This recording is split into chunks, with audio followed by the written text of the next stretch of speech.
now. So first, thank you all so much for being part of this Putnam County and Municipal Mayors panel. I appreciate you all so much and your time. Before we do get started introductions, I do want to say happy birthday to Mayor Martin.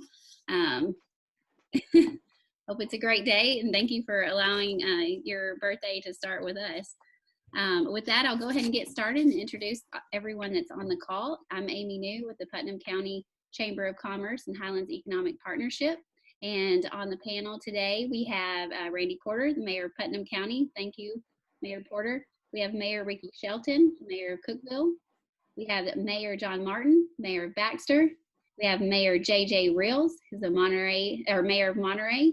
And then we have Lisa Chapman Flower, the Mayor of Allgood. Thank you all so much for being on here. And with that, I'd love to get started and allow you all some time to just do an introduction and kick it off. So with that, we'll go ahead and start with Mayor Lisa Chapman Fowler.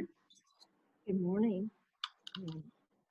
I just wanted to say that I have been a lifelong resident of Allgood, that I'm very honored to be serving a second term here, and we like to say that everything's good and all good, but this morning we have a little news to share that's not so good, but we hope things will turn around. But I'm glad to be with you and participate in this morning's meeting. Thank you. Thank you so much. Okay, and then next we'll go ahead and go to Mayor Martin, the City of Baxter. I'm John Martin. I'm in my second term of being mayor for Baxter. It's a privilege to be the mayor of Baxter. I think the last 4 years we've made great strides and a lot of accomplishments for our city. This year is going to be even greater. We've got so many things that we'll address here in a little while, of things that's getting ready to take place in Baxter. Thank you so much for this forum. It's really good for all of our cities to be allowed to come before the public and meet together and tell everyone what's going on in our city. Thank you so much. Absolutely. Thank you, Mayor, so much. Okay. Sorry, it's echoing a little bit. Next, we'll go to Mayor Ricky Shelton. Oh, and it's muted, Mayor. Sorry about that. Thanks for having this. Lifelong resident of Cookeville, served 8 years on the city council, and then now serving a second term as mayor. And we obviously have gotten a lot done and accomplished over the last 6 years. And this year has been a very unique year, starting March 3rd.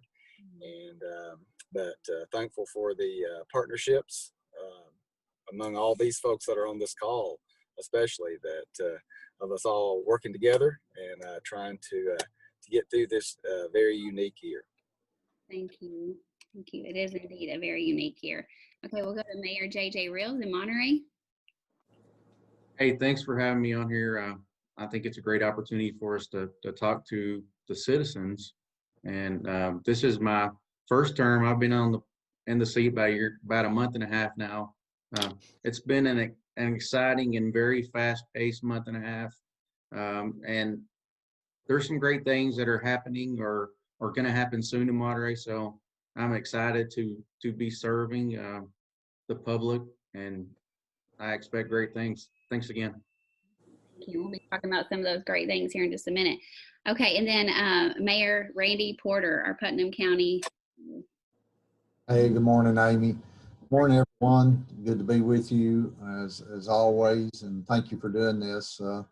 I've been the county mayor now since 2014, on the middle of my second term. Of course, I was the Merchant of Services and 911 director for 30 years before that. As Rick said, and the other mayors, we've had, with me in my term, we had a great 6 years, thousands of new jobs, new businesses, counties growing.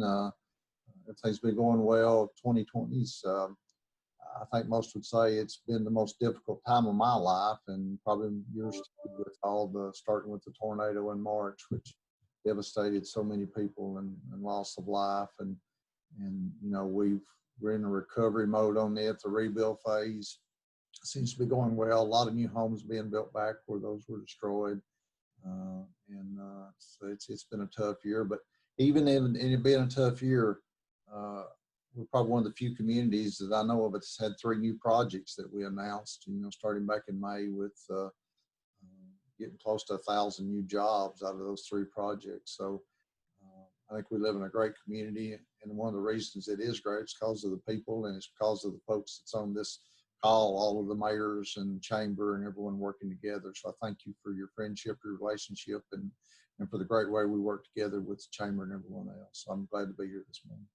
Absolutely. Thank you, Mayor Porter. So actually, that's the first question that we got from some of the people when we started putting this, the list of questions together for you all, was to ask the panel about the pandemic and following the tornado. It says the pandemic has really taken a toll on small businesses in the community. In particular with each of your communities, have your communities experienced many closures? And could you talk about what a silver lining or opportunity you see in this time of the pandemic? And I'll open it up for whoever wanted to start with that. Well, if these gentlemen don't mind, that's the news that I referred to earlier.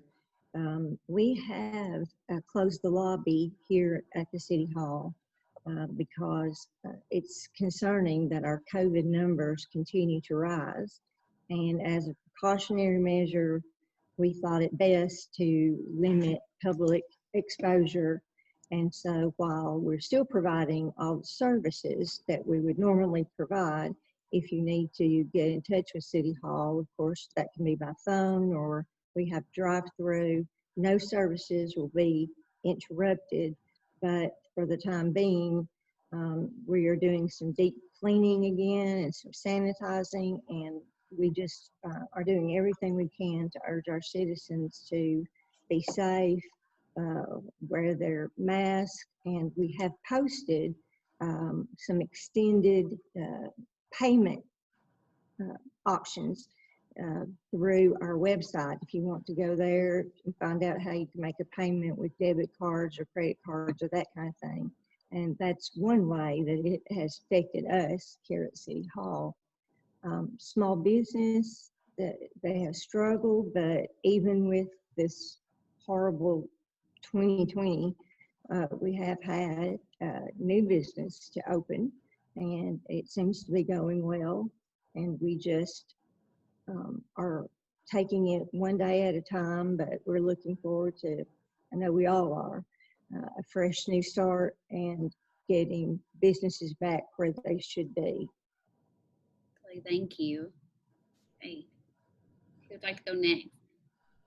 I guess I'll follow up, Lisa. I think, it has affected our communities more than people realize.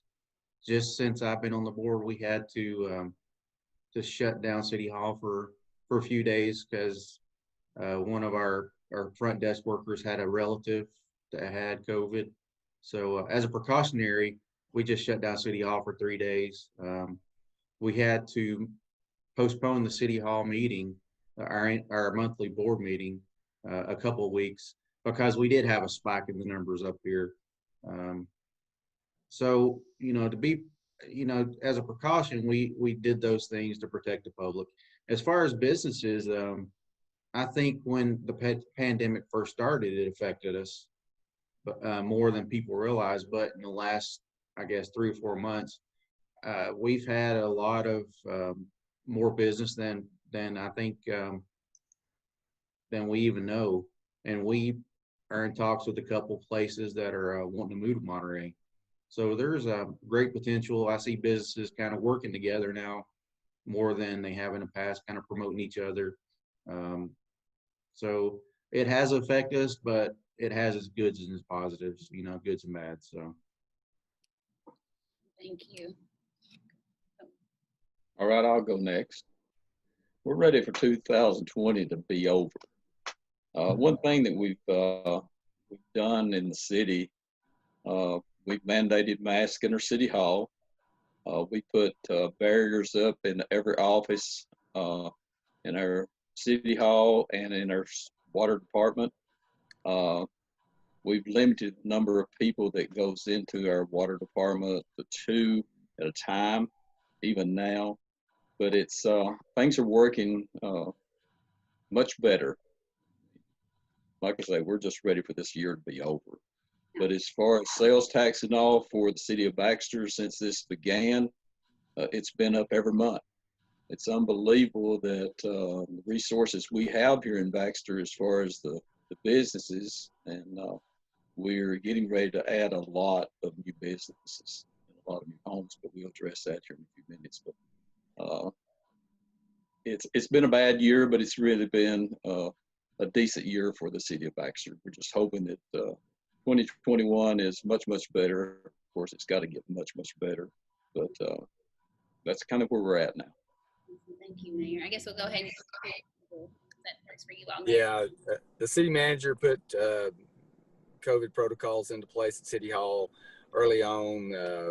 Our meetings we did by virtual to begin with, and then we went to a hybrid model, and now with the last few we've been meeting in person. Actually have met 3 times now at the Cookeville Performing Arts Center just to have extra space. As far as sales tax, our economy is still overall in a good place. Sales tax it's up about 6% the first 3 months of the current fiscal year, and so there are obviously some businesses hurting, employees hurting, and especially small businesses. And so we want to be cognizant of that, and folks to continue to patronize those places in our downtowns, especially. And as we all get through this, work toward on the other side of this. Absolutely. Well, Amy, countywide, of course, echo what all the other mayors have said. It's been a nightmare the last 6 or 7 months. I don't think any of us dreamed, especially when we were doing live updates back in March for the tornado, and we suddenly had to switch and add COVID to it. I think we could have dreamed 7 months later we'd be still dealing with this, and the numbers would be increasing across the state and across the country. We've done the same measures as a lot of these other places have done. Our Justice Center, by state mandate, requires masks and social distancing and so forth. And we're asking everybody to wear masks and social distance comes in the courthouse and so forth. And our offices are spread out all across the county, so each one of the elected officials is responsible for those. And so far, most of the people are complying. We haven't had any real issues. We've got some great people who lives in the county and in our cities. I echo the thing on sales tax. Probably that's one thing that surprised me the most. We were trying to figure a budget, back in April, May, June, heading into July, trying to guess what our revenues were going to be for the upcoming year was very difficult. I know several of us were looking for decreased amounts in sales tax and revenues. Been shocked at and over the last 3 months. I mean, we have broke. It's been more than it was last year. Last year was a record in most places on sales tax in Putnam County, and we are up. June was 10.3, July was 5.9, and August was 4.5, up above last year's numbers as a whole for the county. We've also got another silver lining, I think, and that's our construction going on in the county. We've got a building boom that continues. I'm just pulling numbers this morning for the first 3 months of the fiscal year, July, August, and September. We're up 27% over the same 3 months last year. And last year was a record-setting year when it comes to construction in the county. And most of that's residential. Seen a lot of new homes built, 67 new homes permitted in the last 90 days. Last year alone, we had 212 new homes built or permitted out in the county. And that makes, over the last 5 years, it's about 1,100, I think, which is unbelievable.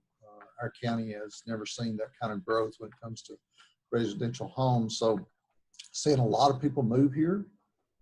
As I drive around the courthouse each day, seeing more and more license plates from California, New York, Michigan, Illinois, and all different states of Florida from across the country. So I think folks are wanting to move here. And so I think those are some silver linings. And yes, I agree, some small businesses and other businesses have been hurt. Most of them that I'm talking to, though, are seeing things come back and they're working back towards it. So I'm like Mayor Martin, 2021, hopefully it'll be a better year when we get rid of this pandemic. Thank you. That's interesting about the taxes and the increase from over last year. You wonder where those dollars are kind of coming from, but maybe you can talk to that in a little bit. But I will go ahead and go into some of the questions, if you all don't mind, that we received from membership and investors.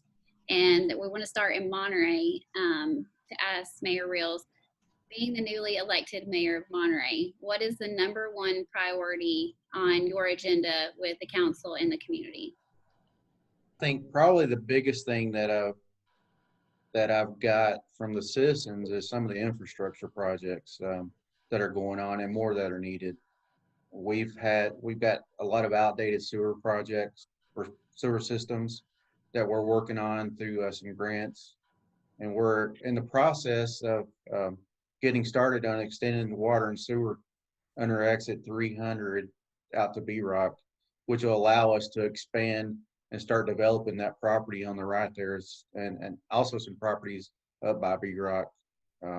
So there's great potential for some new businesses coming there, and people just want to see Monterey grow. So I'm excited to lead that charge. Absolutely. And we'll do another shameless plug for B-Rock and that litigation being out of the way too, and how excited Absolutely. being able to be out there and that being such a huge tourism asset too for the community. Okay, so we'll go to Mayor Chapman Fowler. So this question was, Allgood has a liquor by the drink referendum on the ballot. What are your thoughts on the possibility of liquor by the drink in Allgood, and what are you hearing from your constituents? I know that's a loaded question there. Oh. Well, yes, it is on the ballot, and I've always felt like I represent the city, so I serve at their pleasure, so to speak, and so whatever happens. If this is not the first time that liquor by the drink has been on the ballot for Allgood, and our citizens will decide that.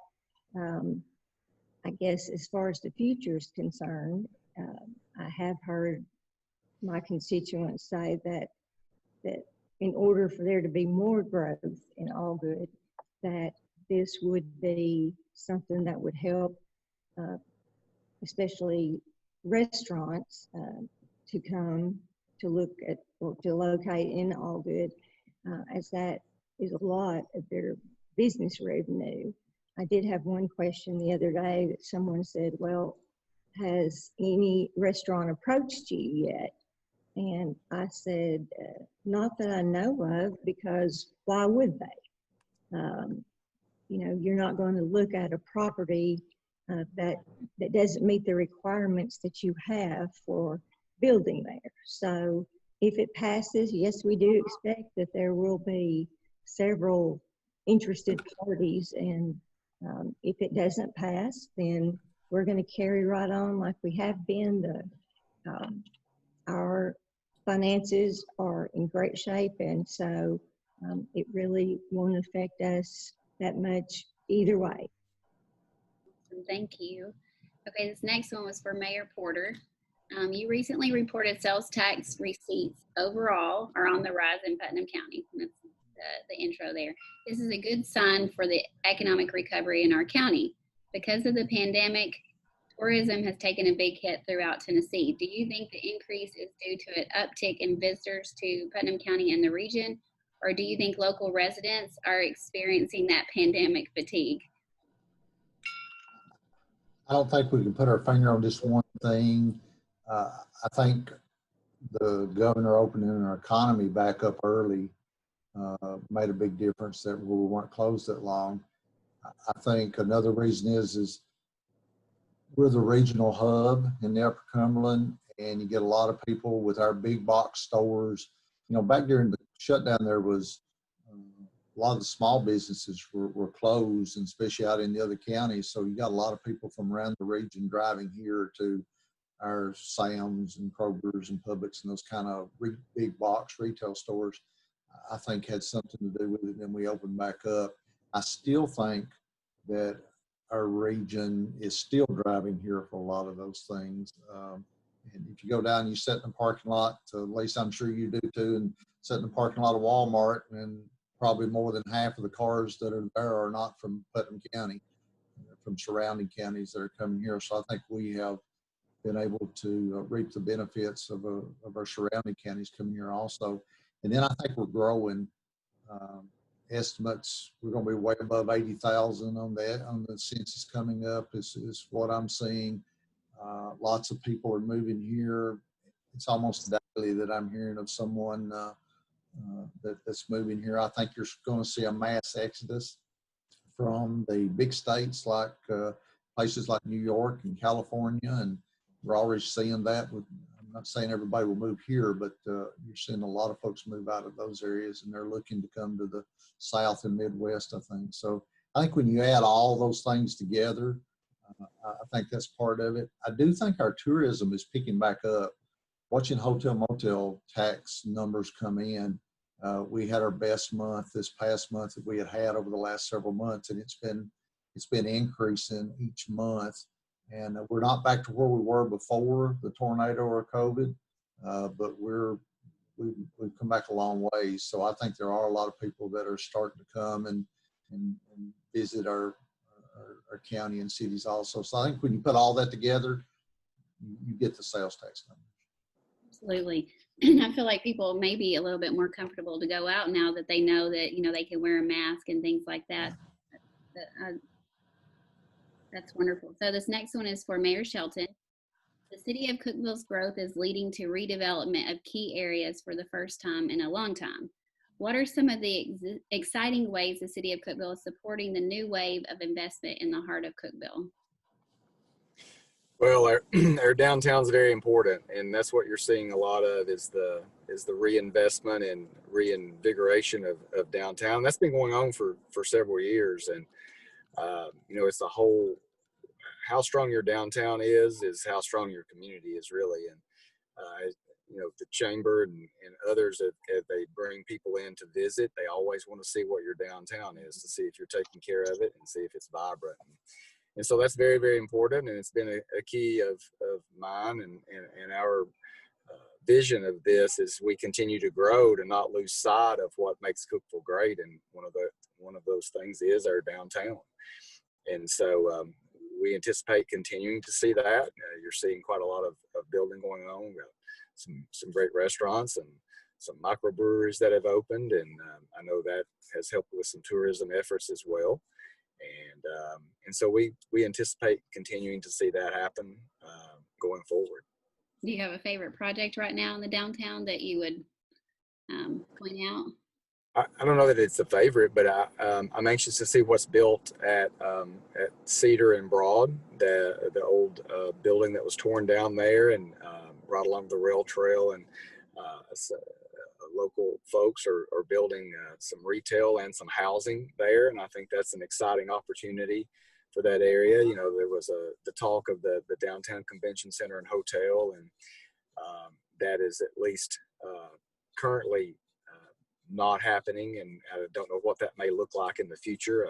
The properties for sale, could that be a great spot for future downtown housing, or could it still be a boutique hotel? I think those are things that we could look toward in the future, but certainly those are exciting and going to kind of remake that particular area, certainly. Absolutely, thank you. Okay, so the next one's for Mayor Martin and Baxter. So the question is, Baxter's recent growth has been nothing short of spectacular, as you said in your intro. But with that brings some major challenges like traffic and the need for utility improvements. How is Baxter working to address these challenges? Well, the growth is just starting. I mean, it's unbelievable what's getting ready to happen in Baxter. We've already got one subdivision that started. It's going to be 85 homes. Last week, another big plot was bought, 75 acres, and they're can build 120 homes on it. They'll be starting on it right away. Another development as far as townhomes. But as far as the traffic that we've got, we're talking to TDOT now. Everything has been approved as far as the traffic signals out on 70 and 56 in front of the dollar store. They will probably let the contract on that probably in January, probably start construction hopefully in March, April. They said that there'll be a third lane that will be in front of the dollar store turning into 13 acres, which is going to be a commercial that they set aside for that in front of the subdivision. But they said that the problem they might have will be getting the alarm poles for the traffic signals. That will probably take a little bit longer, but just want to ensure everyone, we've got a PIN number, everything is a go as far as getting all of our traffic signals at 7. And that really, we've worked on this since the day that I was elected the last term. And I know the previous administration worked on it also along with Mayor Porter. And it just takes a long time to get things done. But we can see the light is coming. So we're very looking forward to that. Awesome. Okay, so the next question is for Putnam County and City of Cookeville, Mayor Porter and Mayor Shelton. What are your opinions as elected officials concerning the jail expansion plan for Putnam County within the City of Cookeville? And you probably knew this question was going to be coming, but that's a question that apparently a few people had asked. And what do you say to someone who notes the location? Rick, you want to go first? You want me to? Sure. I mean, the jail in its current position has been there 26 years. It was, I remember when it was built there, and it was built to keep downtown vibrant, near the courthouse, to have all the attorneys and all the activities that go along with that, right in their downtown area, right off the courthouse square. To my knowledge, in 26 years, there's never been anyone escape from that facility.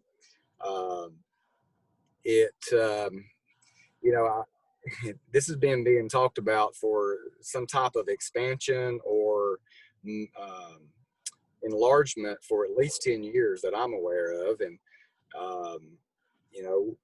I just, at this point, with the investment that is already in downtown there, to duplicate that or replicate that somewhere else would be a tremendous tax burden, in my opinion, to do that somewhere else. And then the question would be where, and where would you ever end up having in your in whatever area that you choose to try to take it to.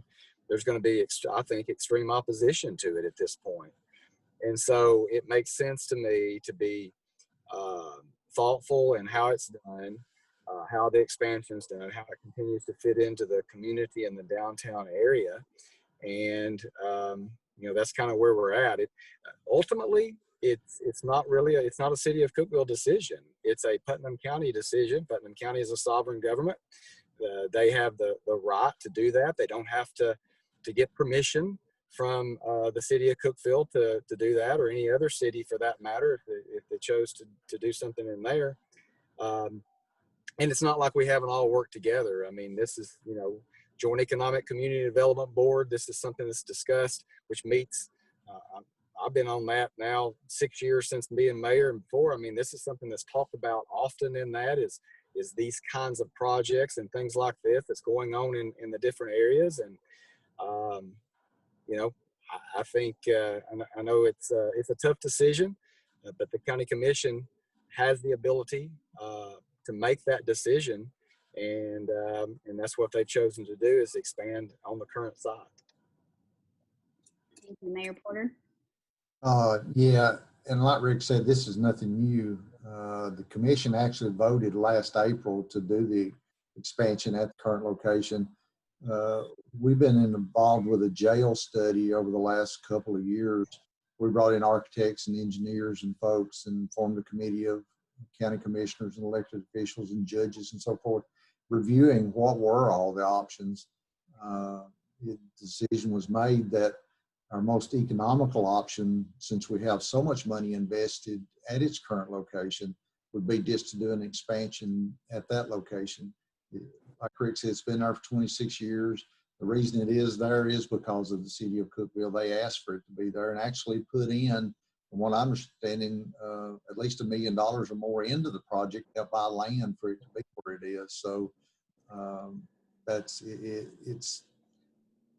I think most people that drive by don't pay any attention that that's where the jail is. It's a nice building. It's very, it looks good. It fits into the downtown. Anything we're going to do, and I can't speak if something happens when I'm not county mayor, but as far as when I'm county mayor, we're not going to do anything that's going to go in and destroy or hurt the community. I mean, all we're talking about doing is building an addition onto the existing building in the parking lot. You know, the land that we bought plenty of land, the commission did, to make sure that we've got room to do nice parking lots and some dividers or green space or stuff to keep between, you know, the residential that might be around and some of the commercial, but most of that area is commercial. And so I think the commission will do a good job to, along with elected officials, to make it something that's not going to harm the community at all. We looked at going somewhere else. That was going to be very expensive because we have so much invested here. 100 million plus. Last number I looked at was about 125 or 130 million. Putnam County does not have that kind of bonding capacity without having a big tax increase. And we didn't feel like that was what would be best for the taxpayers. We try to be frugal with the taxpayers' dollars, and this was going to be much, much cheaper to do something here than it was somewhere else. So, and I go back many years, especially as the EMS director attending county commissions. David Andrews was sheriff. They looked at building something somewhere else, 4 different parcels of property that they looked at over a period of months. Every time they would bring one of them up at county commission, all the residents in that area would flood the county commission chambers and say, "Not in my backyard." And it always got voted down. So you couldn't find any place. It's kind of like a landfill. Nobody wants it near them. And so it's been here for so long. I think most people don't notice that it's there. And so as of right now, like I said, they've already voted to do it here. So I'm not sure why it's all of a sudden got to be such a hot topic just in the last few days, because that was voted on back in April, and they're going to be moving forward with it. But like I said, it's not going to be something that's going to damage the community. It'll look just like the current existing one, and it'll just be an addition onto it. I'll add one more thing. You know, downtown Cookeville is our government center, and we're building a new police headquarters, and we tried everywhere in the world to locate that downtown. We looked at multiple parcels of property that would have accommodated what we wanted to do, and we just couldn't find that piece of property. So we had to go just a little further out on Neal Street to build our new state-of-the-art police headquarters. But we tried. We wanted that downtown, and I think that's important. You have courthouse, you have the Justice Center, you have City Hall, the post office, all these things. And so you know, it's going to keep downtown vibrant, and I think both those things can coexist. Thank you. So we're getting some questions, and these came from the online post. Mm-hmm. Okay, I just want to make sure that. So this one may be for all of the elected officials, and maybe a couple of you can comment on it. But as we hear every day in the news about inclusion and diversity, this question asks, what are you doing as a community to encourage diversity in the community and on the council in regards to citizens and local government? I don't know if someone wants to go first with this, or. Rick, let's take this one. We started working with folks like Impact and different organizations back years ago. We actually formed a council. Help me with the name of it, Rick. Multicultural Advisory Council. That would work with all the new people that are moving here. I mean, we're getting people move here from all over the world, different nationalities. So we were looking to make sure that we want everyone to feel at home and welcome in our community. And so that council was actually formed, Rick, a couple of years ago? Yes. And they've been working, you know, try to make sure everybody's welcome. Actually just had a new group of folks that contacted me last week. They're looking to try to set something up again similar to the old welcome wagon. I think a lot of us would remember that, where we've got new people moving into the community, that they would take them some kind of a gift basket, and it have, they wanted me to do a letter for folks that are going to live out in the county. And I think they were going to be contacting the mayors about doing one for if they're moving inside the cities, to welcome those folks and give them information of all the many things that we have, the opportunities we have, and websites, and where City Hall and the courthouse and all that kind of stuff is, to try to help that. So, I mean, I think we've done rather well over the last several years, trying to work together to make sure that no matter where you come from, or moved here from, or what your nationality or color or ethnicity or whatever it might be, that we make you feel welcome in Putnam County. Let me know how we can be a part of that too. We'd be happy to help distribute and collect information. What about from our other mayors in Baxter, Monterey? All good. One thing that that's happening up here is, we have a pretty diverse population. People wouldn't think that, but we do. We have a large Hispanic population, and I talked to Angie Wood at Purdue yesterday, and she said they have about 100, maybe 200 Hispanic employees that all work hard, and they all live in Monterey. A couple weeks ago, I went to an English for second language class. I had 40 to 50 people in it, and I spoke to them and, try to stress to them that they are welcome to Monterey, and we want to do what we can to work together. And Angie is working on some programs to, inclusion programs, if you will. So I'm trying to help integrate those people into the community to make them feel like they're part of the community. That's important to me, that everybody knows that they're welcome and everybody knows that they are, should be part of the community. And that's one of the biggest things I'm building now, is that feeling of community and togetherness again. Thank you, Mayor Rails. Okay, all good. And Baxter, you have any comments? Well, excuse me, I just say that while we don't have as diverse a population right now, we certainly make everything open to all ethnic groups. We do have some Hispanic population, and I believe we even have a church or two that are available, or that the Hispanic population goes to, and we always try to make everyone feel included. We have some Spanish speakers, so that, if we need some translation, I have several friends who have volunteered to help me with that, and I myself have even started trying to learn a little Spanish. My grandchildren are learning Spanish, and so their grandmother here would like to converse with them, and I think it's great to be, the old joke about, what do you call people that speak 3 languages? Trilingual, 2 languages bilingual, 1 language American. So I think we all need to try to include others, and I think we do a good job of that here in Allgood, making sure that their needs are accommodated. Thank you. Mayor Martin, do you have any comments for this? Well, I think all the mayors covered just virtually all of it. I just want to say that anything or anyone that comes into our city hall or into our city, they're welcome. I know I have, where I live, there's 2 black families. My next door neighbor is black. The one that lives just up the street is black, and they're wonderful people. We're always open to anyone to come to our city hall, like I say, and any situation, any problem they have, I welcome that, and our city council welcomes that. But I think all the mayors covered it pretty well. Okay, thank you. So this is the next one, and this one came from the online feed as well.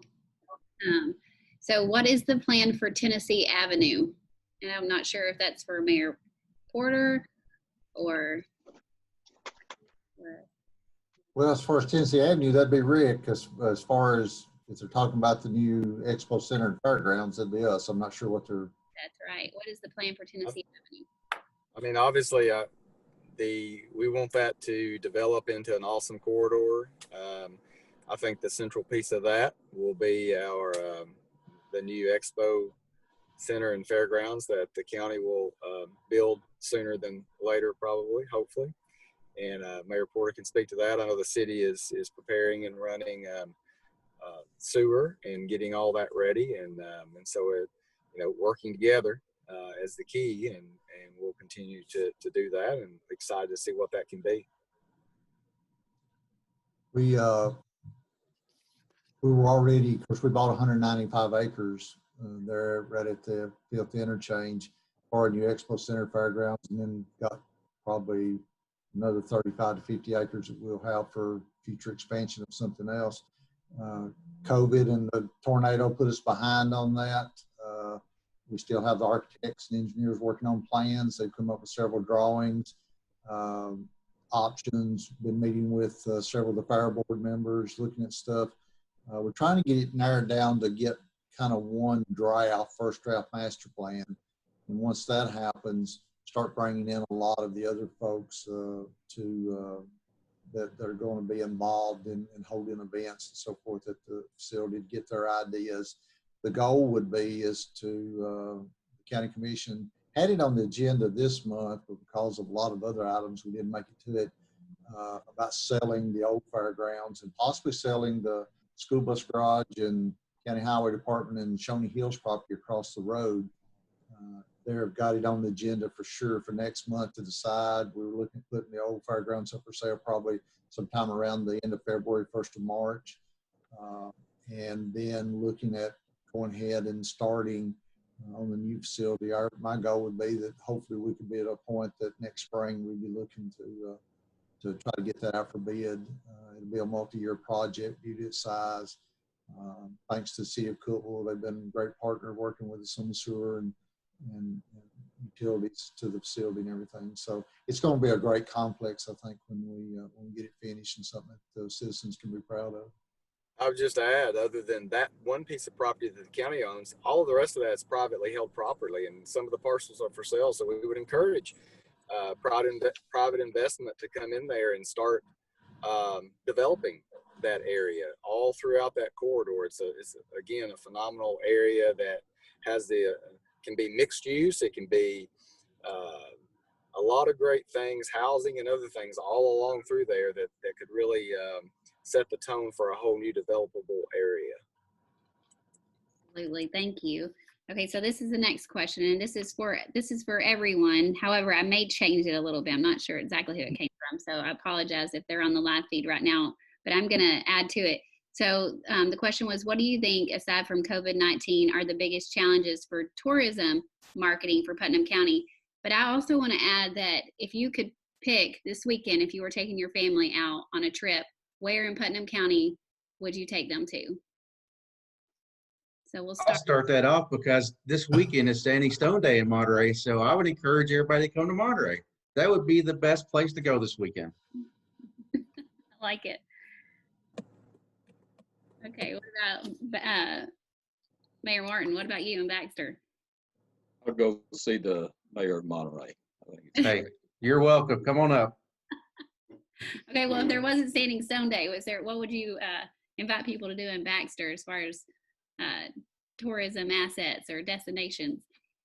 Well, it's unbelievable. Cummins Falls is just is a great place to go. And one thing I like about Cummins Falls, everybody's got to get off the interstate to go there, and they're stopping at T-Mart and everywhere on the interstate. So I mean, it's a great asset to Baxter also. I see my team in the background all saying, "Yep, that's where that's another place they would be going." Okay, what about you? What we do in Allgood? Oh, we're going to take our bicycles and go out and ride on the rail trail, the bicycle trail, and ride to Cookeville, come back, and then we'll stop in at Red Oak Roasters and have some great refreshments. So that's what we do this weekend. Thank you. About Mayor Shelton? Well, so ride the rail trail, then jump in the car, go to Monterey, check out Standing Stone Day. Then go down. I'm going to leave Cummins Falls off. I'm going to say Window Cliffs, which we recently hiked, and that is a challenge. So I was told it was a challenge, and it definitely is. But it's an awesome hike. And then come to downtown Cookeville and check out the restaurants and the microbrewers and enjoy what we have going on downtown. And then we have Brown Bag Friday at the depot pretty much every Friday in October. You can come out and bring your lunch or buy lunch and enjoy some music there outside. Awesome. Thank you. What about you, Mayor Porter? Well, we're blessed with so many great places to come and visit. I'm going to add Burgess Falls State Park to it, one of my favorite places. Talking to the park ranger in the last few days, they have broken all records in attendance at Burgess Falls. They're having to turn people away that they're getting so many people coming and traveling to come in. So B-Rock, Burgess Falls, Window Cliff,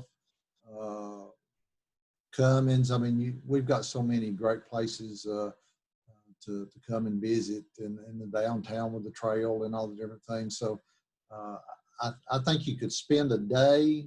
Well, you could spend several days and probably not be able to catch all of them and visit all of them. But I told Rick before he went and took the hike down at Window Cliffs, that is a very, you got to be in good shape to make that one in and out. It's beautiful down in that area, but it's a tough hike back out. I learned how out of shape I was when we were, us and the state were working on building that. And we came back out before the trail was built, and it's beautiful, but it's tough. So make sure you're in good health to go to that one. But most of the other ones are easy access to where you walk in.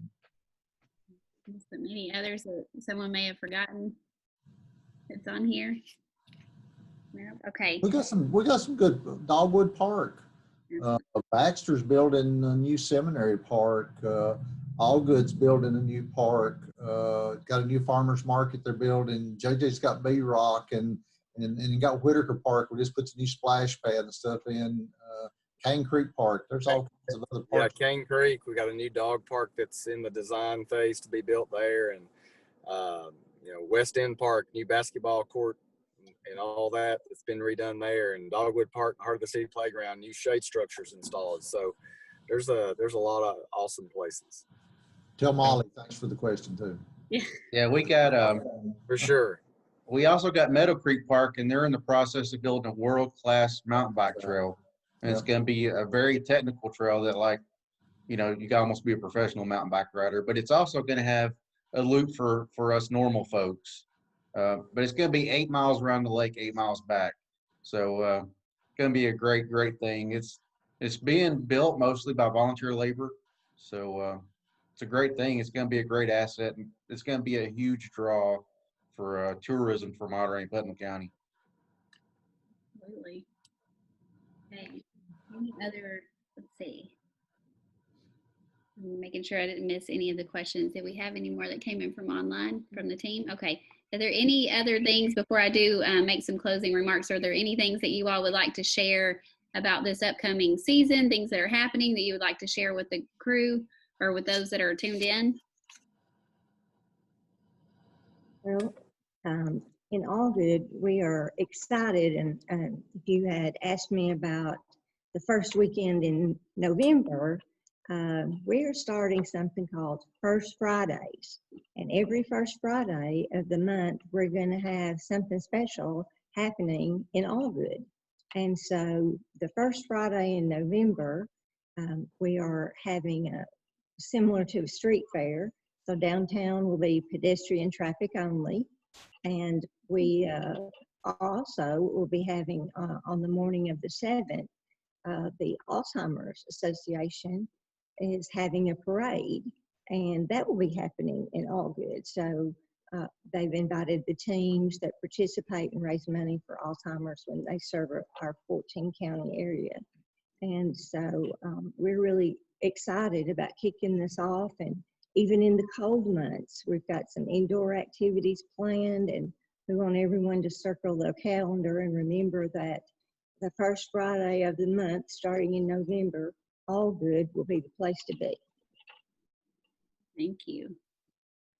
I guess I'll just follow up with that. One quick thing, Halloween night, we're shutting down Commercial Avenue up here. We're gonna have a trunk or treat right on the main strip. Businesses are all getting involved. And my goal is just to have a good, fun event for kids that they'll remember, because they've been through a lot this year. You know, all these restrictions. And we're gonna have the pizza machine up here, hopefully. Also, Kona Ice is gonna come. Plus, all the businesses are going to set up and hand out, goodies for the kids, and churches are setting up, and citizens. It's going to be quite the event. I hope to see a great turnout. Everybody's going to take their precautions as they will. It's just going to be a good time. I'm looking forward to it. I want to address Portobello. I know a lot of people, as far as the big Brazil plant, the ceramic tile plant. I've been in conversation with Portobello quite a bit here lately. They're planning on starting in the spring. There's a billboard that's already erected out there. They're putting a sign up, and I'm really happy about that. It's more or less telling people that everything is still okay with Portobello. But it's been a challenge, but everyone understands.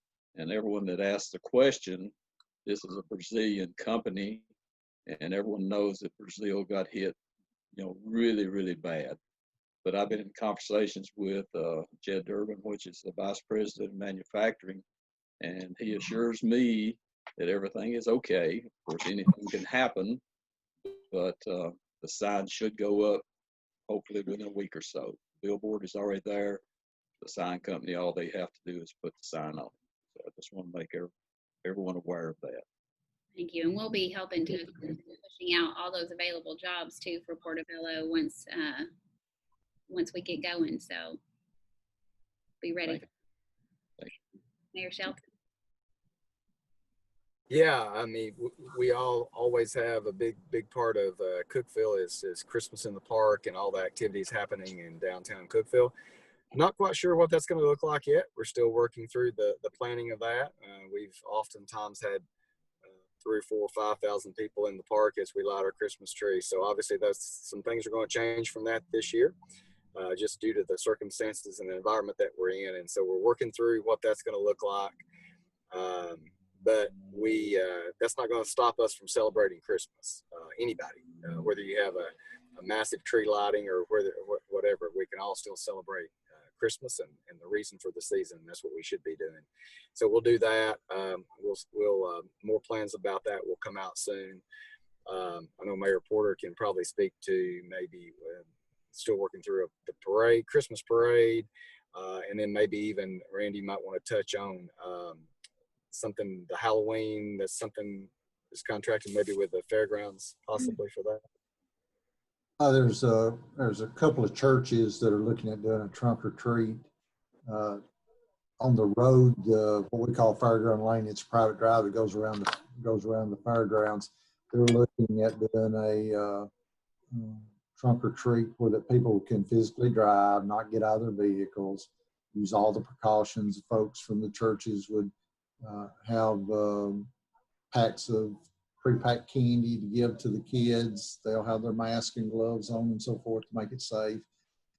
They'll be having more details about that. I think that you'll be seeing coming out.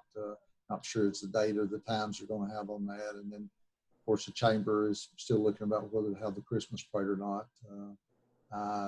The Veterans Parade that was going to be scheduled in November has been canceled due to the COVID and concern over those veterans being the most susceptible individuals to this, so we don't want to get anybody sick. So veterans made the decision not to have that this year, and so still waiting on word and decide what to do about the Christmas parade. But just ask everybody, whatever you do, use precautions, stay safe. The virus is out there. It's been out there for months. People are still getting sick. We can't cancel your lives, but at the same time, we can be safe about it and do the things we need to do when, social distancing, wearing masks, hands sanitizing, all those things. So I just encourage everyone to just be safe, whatever you're doing.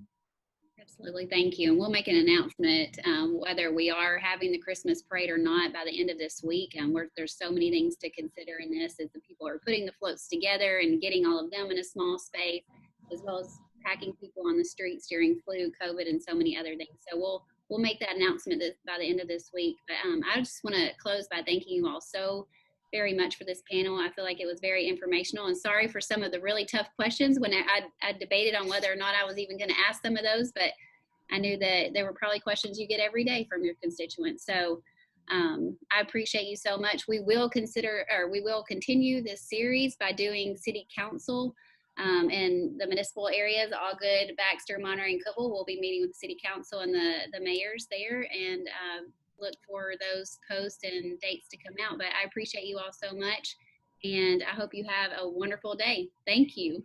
Thank you. Thanks, Amy. Thanks for doing this. Thank you. Thank you.